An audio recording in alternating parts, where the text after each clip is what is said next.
Hello friends, welcome back to my channel हिदा dress designs. आज के वीडियो में मैं आपके साथ मॉडल इंस्पायर्ड वेलवेट सूट की कटिंग एंड स्टिचिंग शेयर करूंगी। प्लीज़ वीडियो को बिना स्किप किए पूरा देखें एंड साथ ही मेरे चैनल को सब्सक्राइब करें एंड हमें सपोर्ट करें एंड बेल आइकन को भी प्रेस करें ताकि आगे आने वाले वीडियोज़ की नोटिफिकेशन सबसे पहले आपको मिल सके।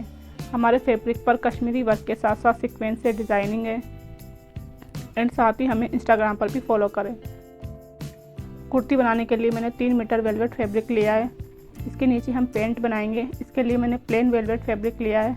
ये मैंने ब्लैक कलर में लिया है एंड ये हमने 9000 वेलवेट लिए।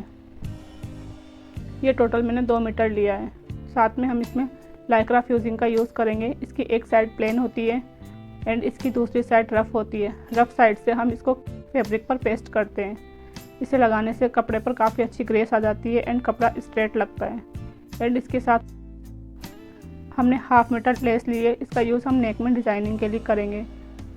ये हमने फैब्रिक को डबल फोल्ड करके रख लिया है। ये इसकी लॉन्ग साइड है एंड ये इसकी सीधी साइड है। ये इसकी ओपन साइड है एंड ये इसकी फोल्डेड साइड है। तो इस तरह से रख लिया है। जब भी हम वेलवेट फैब्रिक कट करते हैं तो सबसे पहले हमें उसकी डायरेक्शन चेक करनी होती है। डायरेक्शन चेक करने के लिए हम प्लेन फैब्रिक पर इस तरह से हाथ रख कर देखेंगे। तो इस तरह से हम दोनों तरफ हाथ रख कर इसको चेक कर लेंगे। जिधर भी हमें सॉफ्टनेस फील होती है उसी डायरेक्शन में हमारी इसकी डायरेक्शन होती है। तो इस तरह से जब भी आप कट करें तो आप भी उसकी डायरेक्शन चेक कर लें। तो हमने डायरेक्शन चेक करने के बाद हमारे फैब्रिक की डायरेक्शन इस तरह से है। इस तरफ हम शोल्डर रखेंगे एंड इस तरफ हम कुर्ती का घेरा रखेंगे। तो हम सबसे पहले इसकी लेंथ मेज़र करेंगे। तो ये हमारी 49 इंच है।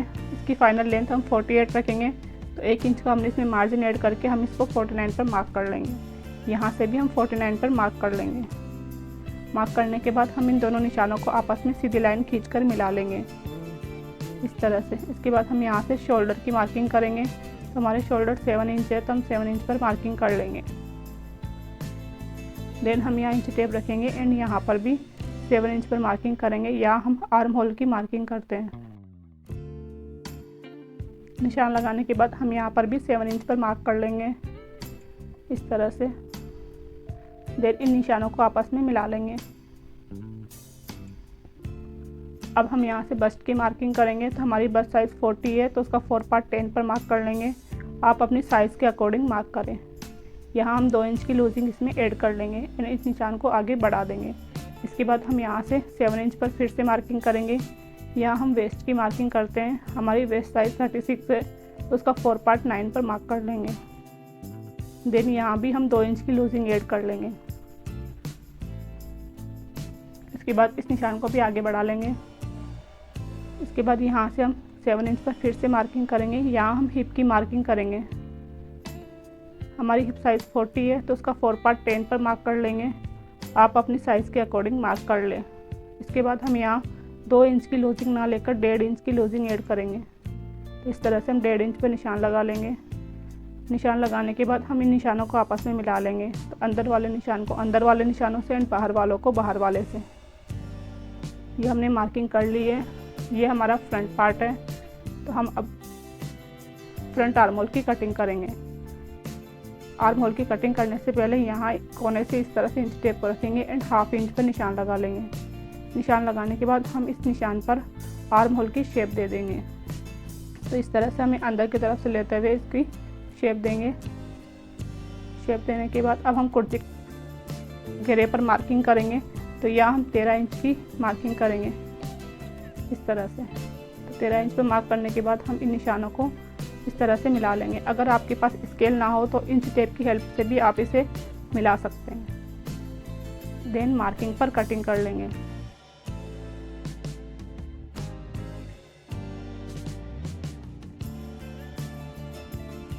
कटिंग करने के बाद हम इन निशानों पर छोटे छोटे कट्स लगा लेंगे। इस तरह से कट लगाने पर हमें सिलाई के वक्त काफ़ी हेल्प मिल जाती है एंड हम सेंटर पे भी छोटा सा कट लगा लेंगे। ये हमारे फ्रंट पार्ट की कटिंग हो गई है। अब हम बैक पार्ट की कटिंग करेंगे। इसके लिए भी हमने फैब्रिक को डबल फोल्ड करके रख लिया है। इस तरह से रखने के बाद जो हमने फ्रंट पार्ट कट किया था उसको हम इस तरह से इसके ऊपर सही से सेट करके रखेंगे एंड दोनों की फोल्डेड साइड हम एक तरफ ही रखेंगे। इस तरह से रखने के बाद अब हम यहाँ भी बैक आर्म होल की मार्किंग करेंगे। तो जैसे हमने फ्रंट पर 1/2 इंच का निशान लगाया था उसी तरह हम यहाँ पर 1.5 इंच का निशान लगाएंगे। तो यहाँ कोने पर इंच टेप को रखेंगे एंड बैक आर्म होल के लिए हमें 1.5 इंच पर मार्किंग करनी होती है। तो इस तरह निशान लगाने के बाद हम यहाँ पर बैक आर्म होल की शेप दे देंगे। बाकी की कटिंग हम सेम मार्किंग पर कर लेंगे। ये हमने कटिंग कर ली है। अब हम यहाँ पर भी छोटे छोटे कट्स लगा लेंगे। कट्स लगाने के बाद ये हमारा फ्रंट पार्ट है एंड ये हमारा बैक पार्ट है, तो हमने इसकी भी मार्किंग कर ली है। अब हम स्लीव्स कट करेंगे, तो उसके लिए हमने फैब्रिक को 4 फोल्ड करके रख लिया है। ये हमारा 4 फोल्ड में फैब्रिक है, तो 1 2 3 एंड ये इसके 4 पार्ट है। ये इसका ओपन साइड है एंड ये इसकी फोल्डेड साइड है। इसकी लेंथ हमने 24 इंच ली है। हम अपने स्लीव्स की लेंथ फाइनल लेंथ हम इसकी 23 इंच रखेंगे, तो हमने इसमें 1 इंच का मार्जिन लेकर इसको 24 इंच लिया है। इसके बाद हमने इसकी विड्थ 10 इंच ली है। देन हम यहाँ पर डाउन की मार्किंग करेंगे, तो हम यहाँ पर 3 इंच पर डाउन का निशान लगाएंगे। निशान लगाने के बाद हम यहाँ स्लीव्स की शेप दे देंगे इस तरह से। देन हम इस पर फिटिंग का निशान लगाएंगे, तो हम फाइनल फिटिंग इसकी 4 इंच रखेंगे। इसमें हम 1 इंच का मार्जिन ऐड करके इसको 5 इंच पर मार्क कर लेंगे। इसके बाद हम इन निशानों को इस तरह से मिला लेंगे। मिलाने के बाद हम मार्किंग पर कटिंग कर लेंगे। कटिंग करने के बाद हम सेंटर पर भी छोटा सा कट लगा लेंगे। अब हम फ्रंट डीप का निशान लगाएंगे एंड उसकी कटिंग करेंगे, तो उसके लिए फैब्रिक को इस तरह से पकड़ेंगे। फैब्रिक की दोनों सीधी साइड हम अंदर की तरफ रखेंगे एंड सही से रखने के बाद यहाँ से इस पर कटिंग कर लेंगे। ये हमने डीप की कटिंग कर ली है। इस तरह से हमारी स्लीव्स भी कट कर तैयार हो गई है। अब हम स्टिचिंग स्टार्ट करेंगे, तो उसके लिए इसमें लाइक्रा फ्यूजिंग को इसमें पेस्ट करेंगे। तो उसके लिए हमने इसको इस तरह से रखा है। लाइक्रा फ्यूजिंग की ये रफ साइड है जो हमने इसको ऊपर की तरफ लिया है एंड फैब्रिक को इस तरह से इसके ऊपर इस तरह से रख लिया है। अब हम इसके ऊपर आयरन की हेल्प से इसको इस पर पेस्ट कर लेंगे। पेस्ट करने के बाद हम इसकी किनारे किनारे पर कटिंग कर लेंगे। कटिंग करने के बाद इस तरह से हम दोनों ही पार्ट पर लाइक फ्यूजिंग को पेस्ट कर लेंगे एंड स्लीव्स हम सिंपल ही रखेंगे। ये हमने पेस्ट कर लिया है। ये हमारा बैक पार्ट है। अब हम बैक नेक की कटिंग करेंगे, तो इसकी विड्थ हम 3 इंच लेंगे। तो यहाँ 3 इंच पर मार्किंग कर लेंगे एंड नेक को हम 4 इंच डीप लेंगे, तो हम यहाँ 4 इंच पर मार्क कर लेंगे। इसके बाद हम यहाँ पर भी 3 इंच पर निशान लगा लेंगे। इस तरह से इस निशान को आगे बढ़ा लेंगे। बढ़ाने के बाद हम इस बॉक्स को इस तरह से सही से मिला लेंगे एंड यहाँ राउंड शेप देंगे। हम बैक में राउंड नेक बनाएंगे। आप किसी भी शेप में नेक बना सकते हैं। इसके बाद हम यहाँ पर कटिंग कर लेंगे। ये हमने कटिंग कर ली है। अब हम फ्रंट नेक तैयार करेंगे, तो उसके लिए हमने ये पेपर पेस्टिंग पर नेक तैयार कर लिया है। ये हमने वी नेक बनाया है। इसकी विड्थ भी हमने 3 इंच ली है इस तरह से एंड इसको हमने 7 इंच डीप लिया है। हम इसको इस पर स्टिच कर कर तैयार कर लेंगे। नेक तैयार करने के बाद हम इस स्लीव्स पे भी कॉटन स्ट्रिप लगाकर इसको इस पर अटैच कर लेंगे एंड इसको फोल्ड कर लेंगे। तो इसकी विड्थ हमने 2.5 इंच ली है एंड इसको इस तरह से रखकर इस पर सिलाई लगाकर स्लीव्स तैयार कर लेंगे। ये हमने नेक तैयार कर लिया है एंड अब हम शोल्डर जॉइंट करेंगे, तो उससे पहले हम नेक पर ये लेस अटैच करेंगे। तो इसको इस तरह से रखेंगे एंड इसके ऊपर रखकर इसमें बीच में सिलाई लगा लेंगे। साथ ही हमने ये स्लीव्स भी तैयार कर ली है इस तरह से। अब हम शोल्डर जॉइंट करेंगे, तो दोनों पार्ट्स को इस तरह से रखेंगे एंड दोनों के कंधे सही से मिलाकर रखेंगे। मिलाने के बाद हम यहाँ से सिलाई लगाकर इसको स्टिच कर लेंगे। सेम इधर भी हम दोनों कंधों को सही से मिलाकर रखेंगे एंड यहाँ भी इसको स्टिच कर लेंगे। देखिए फ्रेंड्स, ये हमने कंधे जॉइंट कर लिए हैं एंड साथ ही हमने नेक भी तैयार कर लिया है। अब हम फिटिंग की सिलाई लगाएंगे, तो उसके लिए फैब्रिक को सबसे पहले उल्टा करेंगे।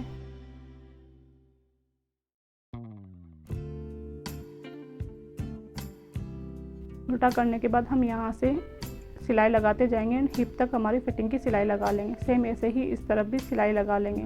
दोनों तरफ सिलाई लगाने के बाद हम इसमें स्लीव्स अटैच करेंगे।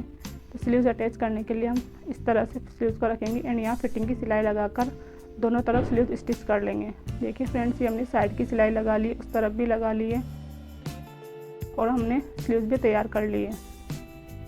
इसके बाद हम इसको साइड से फोल्ड करेंगे। तो फोल्ड करने के लिए हम इसमें कॉटन स्ट्रिप का यूज़ करेंगे। करते हुए हम इसको चारों तरफ से फोल्ड कर लेंगे। तो ये हमने कॉटन स्ट्रिप तैयार कर ली है। इसकी विड्थ भी हमने 2.5 इंच ली है एंड इसकी लेंथ हम अपनी स्लिट के अकॉर्डिंग लेंगे। देखिए फ्रेंड्स, ये हमने स्लिट लगाकर इसको इस तरह से फोल्ड कर लिया है एंड इसको हमने चारों तरफ से फोल्ड कर लिया है। इस तरह से हमारी कुर्ती बनकर तैयार हो गई है। अब हम पेंट की कटिंग करेंगे। तो इसके लिए मैंने फैब्रिक को डबल फोल्ड करके रख लिया। ये इसकी फोल्डेड साइड है एंड ये इसकी ओपन साइड है। इस तरफ हम बॉटम लेंगे एंड इस तरफ हम बेल्ट लगाएंगे। इसकी लेंथ हम 40 इंच रखेंगे। तो ये हमारा 39 आ रहा है। तो हम इसमें 2 इंच की बेल्ट अलग से ऐड करेंगे तो ये 41 हो जाएगा। देन दोनों तरफ हाफ इंच सिलाई में जाने के बाद फाइनल हमारा 40 बच जाएगा। तो इस तरह से हमारी पेंट की फाइनल लेंथ 40 इंच रह जाएगी।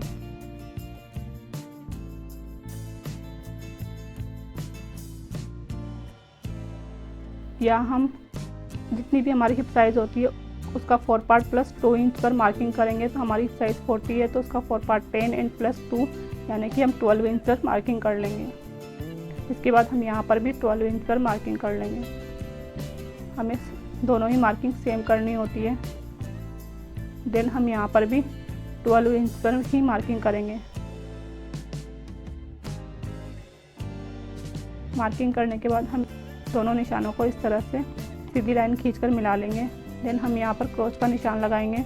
तो जितनी भी हमारी हिप साइज़ होती है उसको 3 से डिवाइड करते हैं। तो हमारी हिप साइज़ 40 है तो उसको 3 से डिवाइड करने पर वो लगभग 13.5 आएगा। तो हम यहाँ 13.5 पर मार्क कर लेंगे इस तरह से। देन हम यहाँ इसका मिड पॉइंट लेंगे। पॉइंट लेने के लिए हम इंच टेप को इस तरह से रखेंगे एंड इसको यहाँ से फोल्ड कर लेंगे। फोल्ड करने से हमारा इसका मिड पॉइंट आ जाएगा। तो इसको इस तरह से यहाँ रखेंगे एंड मिड पॉइंट पर मार्किंग कर लेंगे। मिड पॉइंट मार्क करने के बाद हम दोनों तरफ 4-4 इंच पर निशान लगाएंगे। तो हम इस तरफ भी 4 इंच लेंगे एंड इस तरफ भी हम इस पर 4 इंच लेंगे। निशान लगाने के बाद हम इस लाइन को भी सीधा कर लेंगे। तो इस तरह से इसको आगे की तरफ बढ़ाते हुए इसको सीधी कर लेंगे। देन हम यहाँ क्रॉस की शेप दे देंगे। इसके बाद हम स्केल को इस तरह से रखेंगे एंड यहाँ से यहाँ मार्किंग कर लेंगे। इस तरफ भी हम स्केल को इस तरह से रखेंगे एंड यहाँ भी मार्किंग कर लेंगे।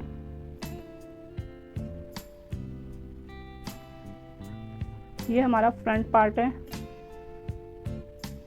फ्रंट पार्ट पर हमने कोई मार्जिन ऐड नहीं किया है। मार्जिन हम बैक पार्ट में ऐड करेंगे। अब मार्किंग पर कटिंग कर लेंगे। तो इस तरह से हमने कटिंग कर ली है। ये हमारा फ्रंट पार्ट है। अब हम बैक पार्ट की कटिंग करेंगे। तो इसके लिए भी हमने फैब्रिक को डबल फोल्ड करके रख लिया है। ये हमारा डबल फोल्ड में फैब्रिक है। इसके ऊपर हम जो हमने फ्रंट पार्ट कट किया था उसको सही से रखेंगे।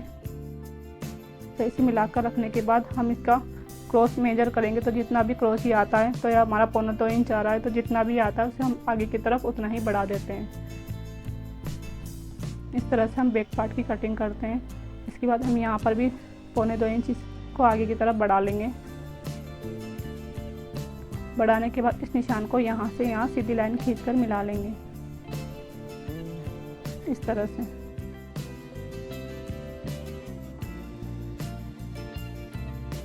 देन इस लाइन को भी आगे की तरफ बढ़ा लेंगे। देन यहाँ पर क्रॉस की मार्किंग कर लेंगे।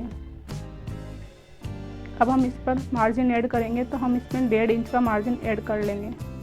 मार्जिन हमें क्रॉस वाली साइड ही ऐड करना होता है। तो हम यहाँ पर 1.5 इंच पर निशान लगा लेंगे। निशान लगाने के बाद हम यहाँ पर भी 1.5 इंच का मार्जिन ऐड करेंगे। तो इस तरह से यहाँ भी 1.5 इंच पे निशान लगा लेंगे। देन हम इन दोनों मार्किंग को भी आपस में मिला लेंगे। इस तरफ हम बिल्कुल किनारे किनारे पर मार्किंग करेंगे। इधर हमें कोई मार्जिन ऐड नहीं करना होता। इस तरह से बिल्कुल किनारे पर। इसके बाद हम यहाँ पर कटिंग कर लेंगे। ये हमने कटिंग कर ली है। अब हम यहाँ बेल्ट अलग से अटैच करेंगे। तो ये हमारे फ्रंट पार्ट है एंड ये हमारे बैक पार्ट है।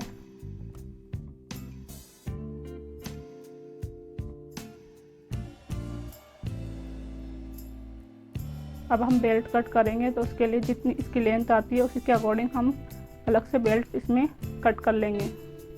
तो इसके अकॉर्डिंग हम बेल्ट कट कर लेंगे। इस तरह से हमने फ्यूजिंग को इस पर भी पेस्ट कर लिया है। हमने पेंट के चारों ही पार्ट्स पर इसको पेस्ट कर लिया है। पेस्ट करने के बाद हम फ्रंट वाले पार्ट को फ्रंट वाले पार्ट के ऊपर रखेंगे एंड इसका इससे क्रोच अटैच करेंगे। तो आधा इंच का मार्जिन लेते हुए क्रोच को अटैच कर लेंगे। तो फ्रंट क्रोच अटैच करने के बाद हम इसको इस तरह से खोल के रखेंगे। देन इसके बाद हम इस पर बेल्ट अटैच करेंगे। तो बेल्ट को इस तरह से रखेंगे, दोनों की सीधी साइड हम अंदर की तरफ लेंगे एंड यहाँ पर आधा इंच का मार्जिन लेकर सिलाई लगा लेंगे। सेम ऐसे ही हम बैक वाले पार्ट पर भी क्रोच अटैच करेंगे एंड साथ में बेल्ट अटैच कर लेंगे। देखिए फ्रेंड्स, ये हमने क्रोच अटैच कर लिया है एंड हमने बेल्ट को भी इसमें स्टिच कर लिया है। सेम ऐसे ही हमने बैक वाले पार्ट पे भी क्रोच अटैच कर लिया है एंड इस पे भी बेल्ट को स्टिच कर लिया है। दोनों ही क्रोच अटैच करने के बाद हम दोनों पार्ट्स को इस तरह से रखेंगे, दोनों की सीधे साइड अंदर की तरफ रखेंगे एंड यहाँ से साइड की सिलाई लगाते जाएंगे एंड ऊपर तक साइड की सिलाई लगा लेंगे। सेम ऐसे ही हम उस तरफ भी सिलाई लगा लेंगे। दोनों तरफ सिलाई लगाने के बाद हम बेल्ट को फोल्ड करेंगे। तो इस तरह से 2 इंच का गैप रखेंगे एंड बेल्ट को चारों तरफ से फोल्ड कर लेंगे। देखिए फ्रेंड्स, ये हमने साइड की सिलाई लगा ली है, उस तरफ भी लगा ली है एंड हमने साथ में बेल्ट को भी फोल्ड कर लिया है। यहाँ हमने 2 इंच का गैप रखा है, इसमें से हम इलास्टिक इंसर्ट करेंगे। इलास्टिक इंसर्ट करने के बाद हम इसको नीचे से डिज़ाइनिंग करेंगे। तो इस तरह से हम यहाँ पर जो हमारी कुर्ती वाला फैब्रिक है उसमें से स्ट्रिप कट करके इसको से डिज़ाइन करेंगे। तो इसकी विड्थ हमने 4 इंच ली है। दोनों तरफ हमारा हाफ इंच सिलाई में जाने के बाद ये फाइनल 3 इंच रह जाएगा। तो इसको इस तरह से दोनों ही पार्ट्स पर अटैच कर लेंगे। अटैच करने के बाद हम इन दोनों पार्ट्स को इस तरह से रखेंगे। मिलाकर रखने के बाद यहाँ से सिलाई लगाते जाएंगे एंड क्रोच के यहाँ सही से मिलाने के बाद दूसरे एंड तक सिलाई लगा लेंगे। देखिए फ्रेंड्स, ये हमने डिज़ाइन कर लिया है। दोनों ही पार्ट्स पर हमने इस तरह से पट्टी अटैच कर ली है एंड साथ ही हमने बीच वाली सिलाई भी इसमें लगा ली है। अब हम इसमें इलास्टिक इंसर्ट करेंगे। तो इसके लिए जितनी भी हमारी वेस्ट साइज़ होती है उससे 5 इंच छोटी हम इलास्टिक इसमें इंसर्ट कर लेंगे। ये हमने इलास्टिक इंसर्ट कर ली है एंड साथ ही हमने इसमें बीच में एक सिलाई भी लगा ली है। इस तरह से हमारी पेंट बनकर तैयार हो गई है। इस तरह से हमारी कुर्ती एंड पेंट दोनों ही बनकर तैयार हो गई है। इस तरह से हमारी मॉडल इंस्पायर्ड वेलवेट ड्रेस बनकर तैयार हो गई है। आप इसे किसी भी फैब्रिक से बना सकते हैं एंड प्लीज़ मेरे वीडियो को लाइक एंड शेयर करें एंड मेरे चैनल को सब्सक्राइब करें। Thank you.